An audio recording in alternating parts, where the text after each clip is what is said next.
Merovingen est un personnage clé de Matrix, mais sa véritable importance ne peut être comprise qu'en saisissant sa vraie nature. Aujourd'hui, nous allons essayer de répondre à la question de savoir qui est réellement Merovingen, à quelles doctrines philosophiques correspondent ses convictions et comment elles sont liées à Einstein, Stephen Hawking et au chat de Schrödinger.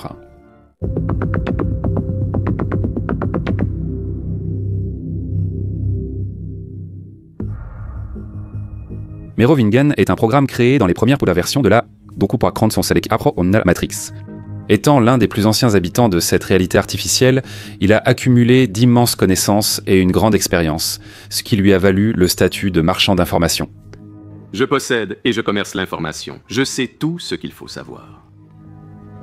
Vivant dans un manoir luxueux avec sa femme Perséphone et entouré de fidèles sbires, Mérovingien dirige son monde comme un parrain de la mafia.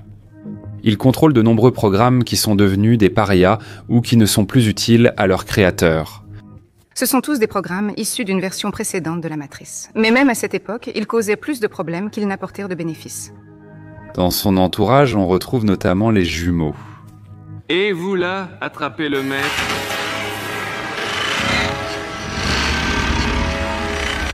Merovingen aime la rhétorique et la langue française. Il parle souvent en français et prend plaisir à jouer avec les mots. Le français est ma langue préférée. C'est comme s'essuyer les fesses avec de la soie douce. C'est pourquoi on l'appelle souvent le français. Ses discours sont remplis de réflexions philosophiques sur le destin, la causalité et le sens de l'existence. C'est ainsi que notre monde est fait. Il n'y a qu'une seule constante et une seule vérité incontestable. Neo et ses alliés ont combattu Mérovingien pour libérer son prisonnier, le maître des clés, qui pouvait les aider à pénétrer dans les recoins les plus protégés de la matrice. Nous cherchons le maître des clés. Le Mérovingien, soucieux de son pouvoir, n'était pas disposé à libérer aisément son prisonnier. Grâce à sa femme Perséphone, ils ont obtenu le maître des clés. Si vous avez besoin du maître des clés, suivez-moi, je vous prie. Après les événements de Matrix Reloaded, où Mérovingien a perdu le maître des clés, il se retrouve à nouveau face aux alliés de Neo, Séraphin, Trinity et Morpheus. Il tente de libérer Neo d'un lieu contrôlé par Mérovingien, la station Mobile Avenue. Quel est cet endroit? Une gare ferroviaire. Ce n'est pas la matrice? Un train part d'ici pour la matrice, notre destination. C'est pour cela que Mérovingien veut... Les yeux de la pitié. Mais au final, tout ça sera ça. Vas-tu vraiment mourir pour cette personne? Sois-en sûr. La prochaine fois que nous voyons Mérovingien dans Matrix Resurrections, il ressemble plutôt à un clochard qu'à l'influent patron qu'il était dans la trilogie. Tu as volé ma vie.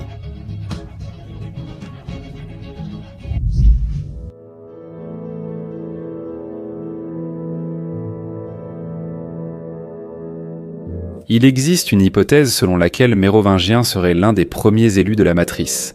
Elle repose sur plusieurs points clés. Examinons-en quelques-uns. Dans Matrix Reloaded, Mérovingien s'exclame « J'ai survécu à tes prédécesseurs et je te survivrai aussi. » Cela indique sa longue existence, suggérant qu'il fait partie des cycles précédents de la Matrice et qu'il est peut-être l'un des élus.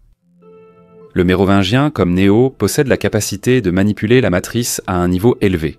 Sa compréhension de la causalité et des conséquences peut être le résultat de l'expérience qu'il a accumulée en tant qu'élu. En plus de cela, il ne faut pas oublier que le Mérovingien est entouré de programmes qui étaient destinés à être détruits. Ce sont des programmes de l'ancienne version de la matrice. Et pour eux, il n'est rien d'autre qu'un sauveur, tout comme Neo l'est pour les humains.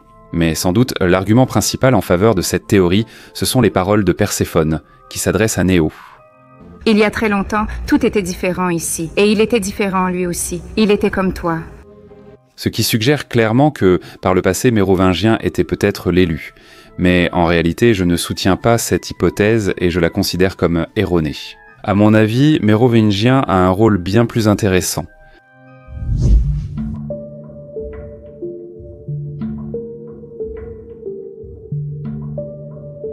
Le monde de la matrice regorge de références religieuses, notamment avec l'élu, une allusion au Christ. Je ne serais pas ici si ce n'était pas pour toi. C'est toi qui m'as trouvé. Tu m'as aidé, tu m'as sauvé. Tu t'es sauvé toi-même. Il y a un oracle qui joue le rôle de prophète. Souvent, la justesse d'un choix se vérifie par la nécessité de le refaire. Et bien sûr, l'architecte, créateur de la matrice et analogue de Dieu. Bonjour Néo. Qui es-tu? Je suis l'architecte principal, j'ai créé la matrice. Mais s'il y a un Dieu dans ce monde, il doit aussi y avoir un diable. Et pour ce rôle, il me semble que Mérovingien convient parfaitement. Quand on me prend quelque chose, le prix est exigé immédiatement. Il existe de nombreuses preuves indirectes et toute une série de parallèles qui confirment cette théorie. Pour commencer, rappelons qui est le diable. Dans le christianisme, le diable est un ange déchu qui s'est rebellé contre Dieu et a été chassé du paradis. Il est connu sous les noms de Satan, Lucifer, le serpent tentateur et le prince des ténèbres. Le diable incarne le mal et est le principal adversaire de Dieu et des hommes. Lucifer, un archange dont le nom signifie « porteur de lumière », était le diable. Par orgueil, il a essayé d'usurper la place de Dieu. Les serviteurs du diable sont les démons, également appelés esprits mauvais. Ce sont des anges déchus qui ont suivi Lucifer dans sa révolte contre Dieu. Dans le livre de la Genèse, le diable, sous la forme d'un serpent, tentève de goûter aux fruits défendus, ce qui conduit à l'expulsion d'Adam et Ève de l'Éden et au début de la condition pécheresse de l'humanité. Selon le livre de l'Apocalypse, le diable sera définitivement vaincu à la fin des temps. Voyons maintenant Mérovingien. L'architecte, le dieu de la matrice, a confié à Néo que la première version de la matrice était parfaite. La première matrice que j'ai créée était une œuvre d'art, la perfection. Et cela fait clairement allusion au paradis, au jardin d'Éden. Comme on le sait, avant sa chute, Lucifer était l'un des plus hauts anges du paradis. Il est devenu orgueilleux et a décidé qu'il pouvait être l'égal de Dieu, pourquoi il a été précipité avec les autres anges qui l'ont suivi. Dans la matrice, il est mentionné que Mérovingien est l'un des programmes les plus anciens. Un programme très dangereux et vraiment très ancien. Il s'appelle Mérovingien. Mérovingien dit qu'il existait avant toutes les versions précédentes de l'élu. J'ai survécu à tes prédécesseurs et je te survivrai. Le diable a tenté Ève en lui proposant de goûter aux fruits de l'arbre de la connaissance du bien et du mal. Le mot-clé ici est « connaissance », c'est-à-dire l'information. Et qui est ce Mérovingien ? C'est un trafiquant d'informations. Je possède et je vends de l'information. Je sais tout ce qu'il faut savoir. Mon affaire, c'est de tout savoir. La tentation d'Ève est en fait une transaction dans laquelle Lucifer lui propose de l'information. Dans le club de Mérovingiens, on peut voir une femme tenant une pomme à la main, ce qui fait référence au fruit de la connaissance du bien et du mal. Les démons sont des anges déchus qui servèrent autrefois Dieu. Les serviteurs de Mérovingiens sont des programmes bannis qui servaient autrefois l'architecte. Ce sont d'anciens programmes de la matrice. Mon mari les a récupérés car ils sont très difficiles à détruire. L'apparence des serviteurs de Mérovingiens suggère qu'ils sont des démons.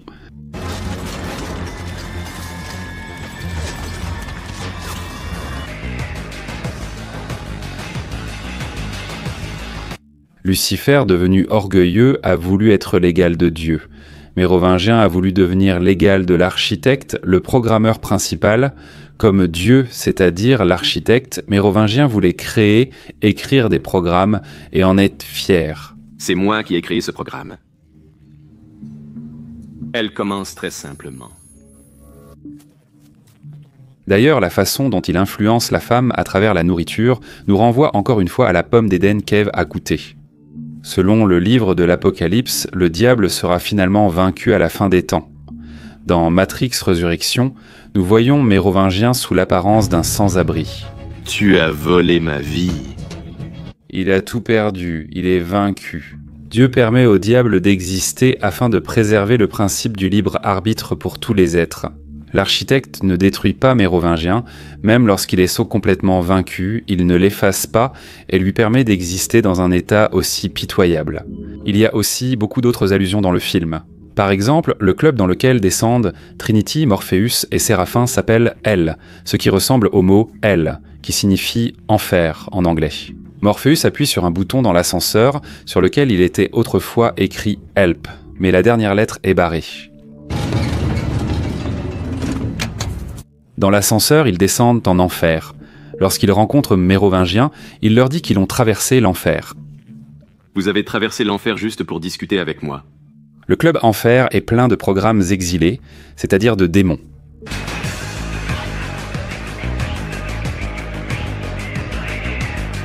L'endroit où Neo se retrouve dans Matrix Revolutions s'appelle Mobile Avenue, une station de métro créée par l'un des hommes de Mérovingien, le conducteur.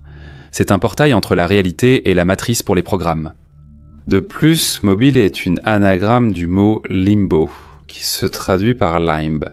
Les limbes sont un concept qui décrit un lieu où se trouvent les âmes n'ayant pas accès au paradis, mais n'ayant pas non plus mérité de punition en enfer.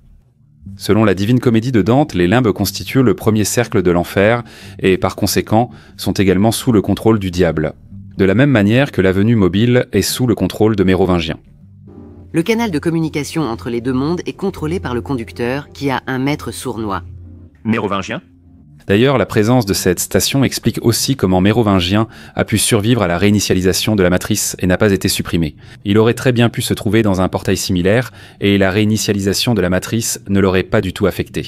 Lorsque Mérovingien s'adresse à Séraphin, son discours est également rempli de références bibliques. Il l'appelle le fils prodigue. Le fils prodigue est revenu. Et aussi Judas. Puisque tu les as amenés ici, mon petit Judas. En résumé, je n'ai aucun doute que Mérovingien dans le monde de la matrice est une allusion à Lucifer.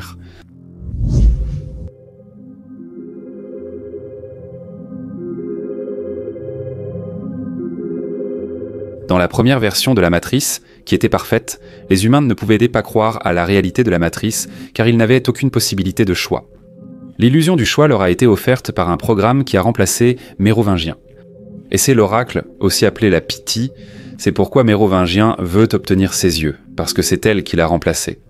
Et peut-être quelque chose dont il est incapable. Apportez-moi les yeux de la Pythie, et je vous rendrai votre sauveur. La philosophie du Mérovingien est aussi indirectement liée à l'oracle. Comme l'a dit l'architecte, la Pythie créait l'illusion du choix, c'est-à-dire le libre arbitre. Et le Mérovingien affirme en fait que le libre arbitre n'existe pas, qu'il n'y a que la cause et la conséquence. La cause puis la conséquence. Il y a toujours un choix. N'importe quoi. Le choix est une illusion. À cet égard, Mérovingien est un apologiste d'un courant philosophique appelé le déterminisme. Le déterminisme est une doctrine philosophique qui affirme que tous les événements, y compris les actions humaines, sont prédéterminés et inévitables en raison de liens de cause à effet. Telle est la nature de l'univers.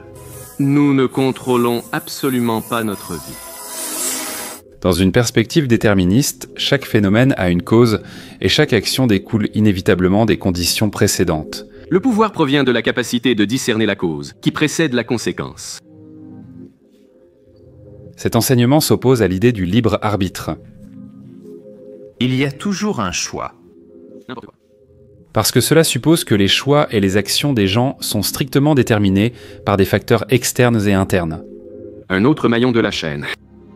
Si, comme Mérovingien, vous pensez que toutes les coïncidences ne sont pas fortuites, votre vision du monde tend vers un déterminisme absolu. Une telle vision du monde régnait dans le milieu scientifique jusqu'à la fin du XIXe siècle. À cette époque, de nombreux grands esprits adhérèrent à des vues déterministes. Ce que nous prenons pour le hasard s'explique en réalité par certains facteurs non pris en compte, affirme le déterminisme. Même Albert Einstein adhérait fermement à ces idées, les exprimant dans la célèbre phrase « Dieu ne joue pas au dé ». Mais tout a changé avec l'apparition de la mécanique quantique, qui a montré que dans le microcosme, il existe de véritables hasards, des événements impossibles à prédire.